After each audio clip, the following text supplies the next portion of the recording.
मैं एक tuition teacher हूँ जो बच्चों को बहुत ही फ्रेंडली वे से पढ़ाता हूँ, इसलिए मेरे बच्चे मुझे बहुत पसंद करते हैं। ऐसा ही एक बच्चा था, टीनेज लड़का मोहित, जो मेरे पास 2-3 दिन पढ़ने आया, लेकिन उसके बाद वो नहीं आया क्योंकि उसके पापा के पास फ़ीस नहीं थी। मैंने उसे कहा भी कि जब फ़ीस हो तब भिजवा देना, तुम पढ़ाई में अच्छे हो, अपनी पढ़ाई डिस्टर्ब मत करो, लेकिन वो नहीं आया। कुछ दिन बाद मैं भी उसे भूल गया, तो एक दिन वो रात के वक्त आया जब सारे बच्चे जा चुके थे। वो फ़ीस भी लाया था और उसने कहा वो इसी टाइम पढ़ने आएगा जब कोई नहीं होगा। मैंने कहा ठीक है, मैं बच्चों को पढ़ाने के बाद अपना खाना वगैरह बनाता हूँ, बिस्तर वगैरह लगाता हूँ, तो उस टाइम 1 घंटा मुझे लग जाता है, तो उसी 1 घंटे में मैं तुम्हें पढ़ा दिया करूँगा।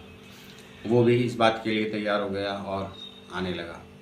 मैंने देखा पहले वो पढ़ाई में ठीक था, लेकिन अब तो बहुत अच्छा था और बहुत तेज़ी से अपना कोर्स कवर कर रहा था। उसके बाद सर्दियों का टाइम आया, तो स्कूल टाइम चेंज होने की वजह से रात का टाइम भी बिज़ी हो गया। बच्चे देर तक जाते थे, इसलिए मोहित ने आना फिर बंद कर दिया। मैंने उसके बारे में पता लगाने की कोशिश की, तो उसने कहा कि मैं मॉर्निंग में आया करूँगा जब कोई नहीं होगा।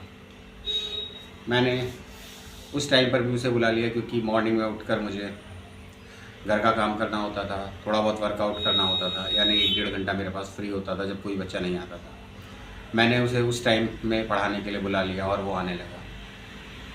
उसकी पढ़ाई की स्पीड देखकर, कोर्स कवर करने की स्पीड देखकर मैंने उसकी तारीफ़ उन बच्चों से की जिनके साथ वो पहले पढ़ने आया था।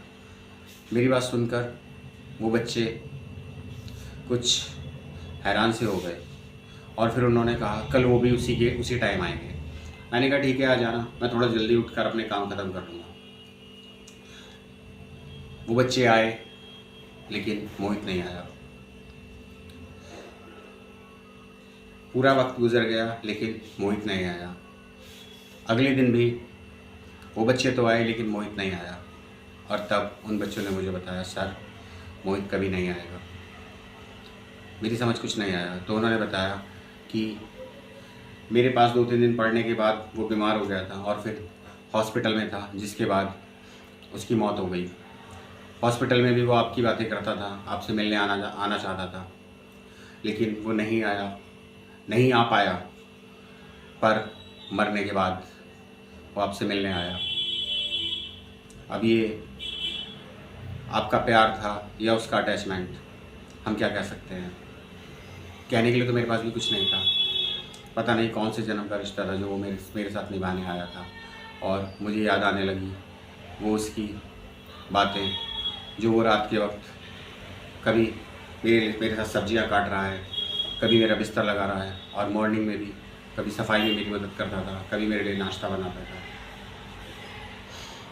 बच्चे चले गए और मैं सोचता रह गया मोहित के साथ अपने रिश्ते के बारे में, जो पता नहीं आसमानों पे लिखा था या इस धरती पे बना था। आप मुझे बताएं।